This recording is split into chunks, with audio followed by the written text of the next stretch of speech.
Alors, pour acheter de la crypto-monnaie, il faut passer par une plateforme qui permet de réaliser du coup un achat et transformer de la monnaie fiat, de la monnaie fiduciaire, de l'euro, du dollar, etc. en crypto-monnaie. Il en existe énormément. Il y a Binance, il y a Coinbase, il y a KuCoin, il y a BitGet, FTX, et puis on a aussi ensuite certaines plateformes un peu différentes, type PancakeSwap, etc., sur lesquelles on peut réaliser une transformation de monnaie fiat vers de la crypto. Alors, pour ma part, dans cette vidéo, je vais m'intéresser à une plateforme, la plateforme la plus safe, la plus connue, qui est ni plus ni moins que Binance. Alors forcément, il y a entre guillemets des petits aspects négatifs à utiliser cette plateforme. Bon, ça dépend évidemment de ce qu'on appelle négatif. En parallèle, il y a beaucoup de choses qui sont positives. Et c'est aussi la plateforme la plus safe. Et c'est la raison pour laquelle je vais la choisir et en parler dans cette vidéo. Alors première chose, vous allez cliquer et taper Binance sur votre moteur de recherche pour pouvoir vous créer pour la première fois un compte. Je vous conseille de ne jamais passer par les annonces. Des fois, on a des sites qui sont des fakes. Et puis en dessous, on va cliquer et aller sur Binance.com. Alors tout en haut à droite, on va du coup décider de s'inscrire. Une fois qu'on a validé les cookies, on va s'inscrire. Et puis là, on vous demande de vous inscrire soit via un email ou un numéro de téléphone, ou bien avec un compte Google ou Apple. Alors évidemment, je vous conseille de ne pas le faire avec un compte Google ou Apple. On va le faire. Et donc, on vous demande de sélectionner un email, un mot de passe, de valider les conditions, ou bien en parallèle de faire la même chose avec le numéro de téléphone. Alors, bon, évidemment, vous allez rentrer du coup vos données. Faites très attention à bien sécuriser le mot de passe que vous mettez et à choisir un mot de passe du coup qui est pertinent et qui est bien complexe. Petite particularité, je vous le dis, c'est qu'on ne peut posséder qu'un seul compte Binance par personne. Par conséquent, je ne vais pas pouvoir recréer de nouveau un compte devant vous, mais par contre, ce que je peux vous dire, c'est que si vous regardez directement, en fait, par exemple, sur les dernières vidéos, eh bien, vous avez la possibilité dans du coup la description des vidéos, de voir ici qu'il y a un lien qui vous mène directement sur la plateforme Binance et qui va vous permettre en parallèle de pouvoir en fait créer votre compte, comme ce que je montrais juste avant, mais en parallèle de pouvoir également obtenir, en fonction de l'argent que vous allez pouvoir mettre, une certaine somme sous 14 jours. En parallèle, vous allez avoir également des frais de transaction qui vont être bien diminués sur certaines paires en trading. Donc, n'hésitez pas à utiliser mon lien de référencement. Si vous voulez du coup ne pas passer par cette page, le lien de référencement, vous l'avez juste ici. Et vous pouvez également mettre dans idée de parrainage, le mettre là. Comme ça vous permet du coup d'avoir des petits aspects positifs par rapport à la création de votre compte. Alors du coup, une fois que vous avez rempli votre email et votre mot de passe, ou bien votre numéro de téléphone en mettant votre ID du coup de votre pays et votre mot de passe, que vous avez rentré évidemment le lien de parrainage loge et que vous avez cliqué sur j'ai lu et j'accepte les conditions d'utilisation, vous allez cliquer sur créer un compte. Et là, le compte va se créer. Alors la partie qui est juste après est une partie qui est bien particulière et je vais quand même prendre le temps d'en discuter. C'est que Binance va vous demander de pouvoir rentrer des informations qui sont personnelles. Ces informations, c'est ce qu'on appelle un KYC. KYC, en fait c'est l'acronyme tout simplement d'une expression anglaise qui correspond à To Know Your Consumers. Et en fait concrètement, en fait ça veut tout simplement dire que Binance vous demande des informations pour connaître votre identité, de telle manière à ce que si à un moment ou un autre, de la crypto-monnaie qui en fait vient, je sais pas, d'un endroit sale, du coup arrive sur votre compte, ou bien que c'est de la crypto-monnaie liée à un hack ou quelque chose, du coup il sache concrètement à qui ça appartient, qui a reçu cette crypto-monnaie, pour derrière pouvoir communiquer aux autorités, quelque chose qui est en soi tout à fait normal. Alors je sais qu'il y a des personnes pour qui les KYC c'est absolument non. Pour ma part, je comprends pourquoi. Je pense que c'est quelque chose qui est quand même important pour pouvoir sécuriser un certain nombre de choses, même si évidemment c'est quelque chose de centralisé. Voilà, à vous de voir. Il y a des plateformes sur lesquelles on peut réaliser des investissements en crypto-monnaie. Je pense notamment à Coinbase ou même à BitGet, sur lesquels il n'est pas nécessaire de réaliser un KYC pour pouvoir du coup créer un compte. À vous de voir, à vous de décider et de faire du coup votre propre recherche.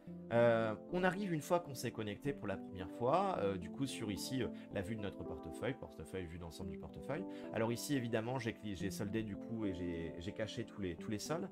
Dessus vous avez trois choses qui sont intéressantes.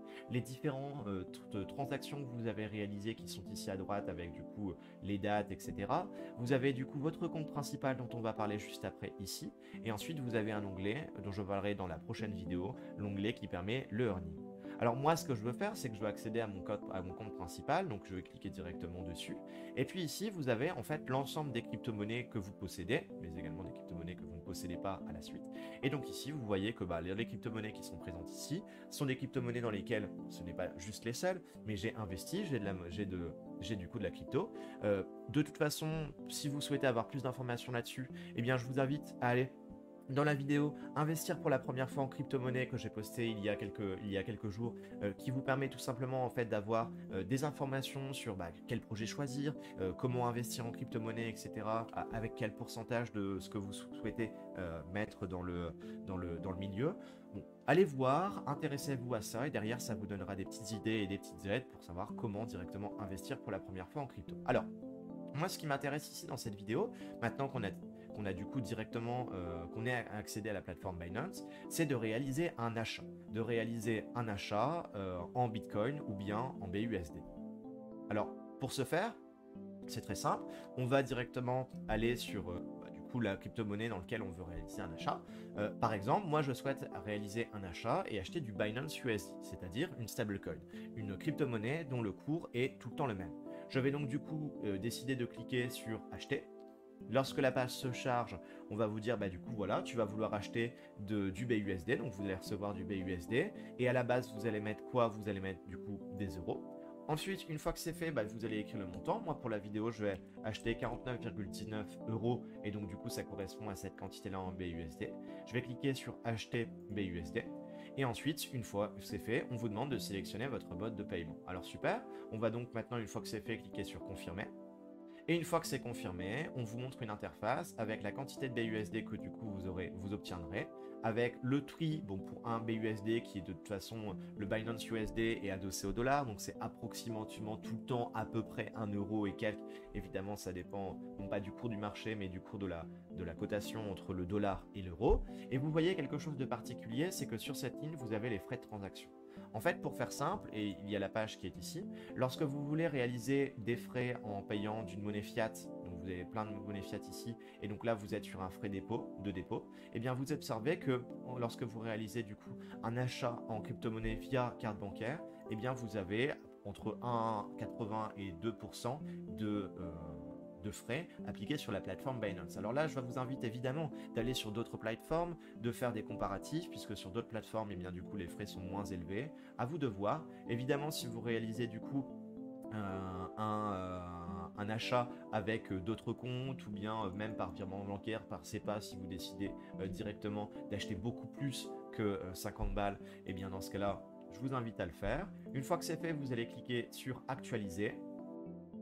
Et je vous ai passé les détails, mais là on avait la page de chargement de ma banque, bien du coup, qui me demandait de valider la transaction. Voilà, c'est bon, j'ai mes BUSD, je vais retourner du coup dans mon wallet, dans mon portefeuille, et puis on va observer que si je clique ici sur BUSD, on va voir que ici on a les 47 BUSD qui sont arrivés. Très bien.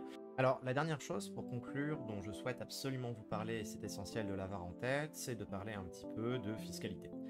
Déjà la première chose, c'est que si vous souhaitez retrouver en fait la totalité de vos historiques d'achat, donc d'une monnaie fiduciaire, d'une monnaie fiat, donc de l'euro vers de la crypto-monnaie, et bien pour ce faire, il vous suffit d'aller dans la partie ordre et ensuite dans historique d'achat et de vente. Et vous voyez par exemple que ces 7 derniers jours, je n'ai réalisé qu'un achat, qui est l'achat dont on parlait tout à l'heure. Bon, parlons fiscalité.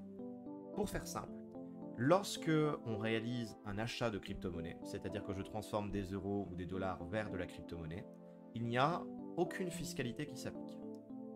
À partir du moment où on détient de la crypto-monnaie, ce qui est mon cas, je détiens du Bitcoin, je détiens de l'Ethereum, je détiens désormais du BUSD, il n'y a toujours aucune fiscalité qui s'applique.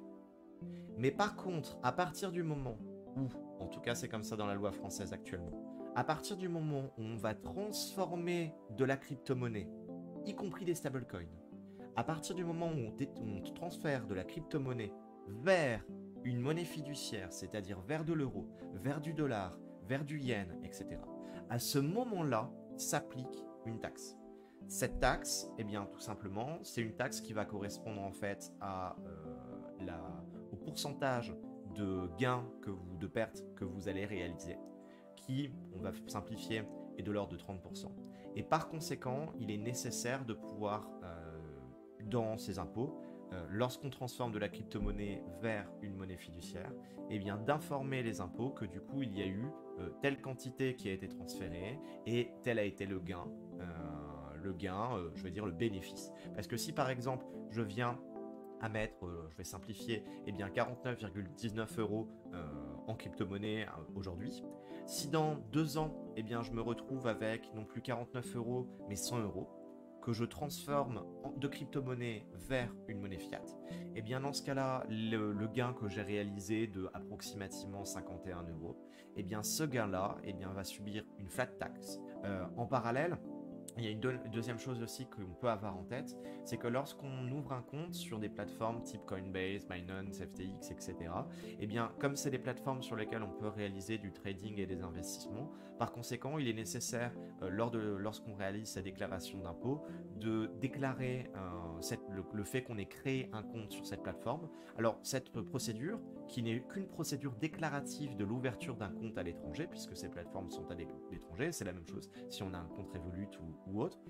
C'est extrêmement simple, j'en ferai une vidéo plus tard dans l'année là-dessus, mais c'est vraiment très simple et ça à aucun moment ça n'implique de devoir déclarer combien d'argent on a sur cette plateforme, etc., etc. Mais c'est 2 points sur lesquels je voulais que vous gardiez ça en tête, histoire pour le futur, quand vous viendrez peut-être à vouloir réaliser eh bien, du coup, une transformation de crypto-monnaie vers une monnaie fiduciaire ou ouvrir un nouveau compte sur une nouvelle plateforme, eh bien, que vous puissiez déjà garder en amont ces informations. Pour ce faire, eh bien, je vous invite de noter sur un bout de papier ou bien de noter dans un tableur ou bien dans un fichier, eh bien, du coup, à quel jour ou quel mois vous avez ouvert telle plateforme, le lien de cette plateforme, ou bien en parallèle, si vous décidez du coup de transformer de la crypto-monnaie ou bien de réaliser un achat ou même une vente de crypto-monnaie, et bien du coup de conserver, en fait, si vous êtes sur Binance ou une autre plateforme, un historique comme c'est le cas ici sur Binance. On peut voir du coup que je n'ai jamais transformé ces 7 derniers jours de la crypto-monnaie vers de la monnaie en euros, et inversement que ces 7 derniers jours j'ai transformé 49 euros en une certaine quantité de crypto-monnaie. Voilà. Et bien écoutez, j'espère que c'était clair, que cette petite vidéo vous a permis d'éclairer tout simplement le fait de pouvoir acheter de la crypto-monnaie sur une plateforme telle que Binance, et c'est pareil dans quasiment toutes les autres plateformes. La prochaine fois, je rentrerai un petit peu plus en détail dans une notion qui est ce qu'on appelle le earning, qui peut correspondre un petit peu, pour simplifier, dans la finance traditionnelle, un peu comme fait de gagner des intérêts comme c'est le cas pour un livret A ou autre, et du fait que par exemple lorsqu'on a une stablecoin comme c'est mon cas où maintenant j'ai 47 BUSD qui sont ici, et bien dans ce cas-là, le fait de transformer ces 47 BUSD vers une autre crypto-monnaie, comme par exemple le Bitcoin, et dans ce cas-là, on parlera de la partie convertir. Sur ce, je vous souhaite une bonne journée et je vous dis à bientôt.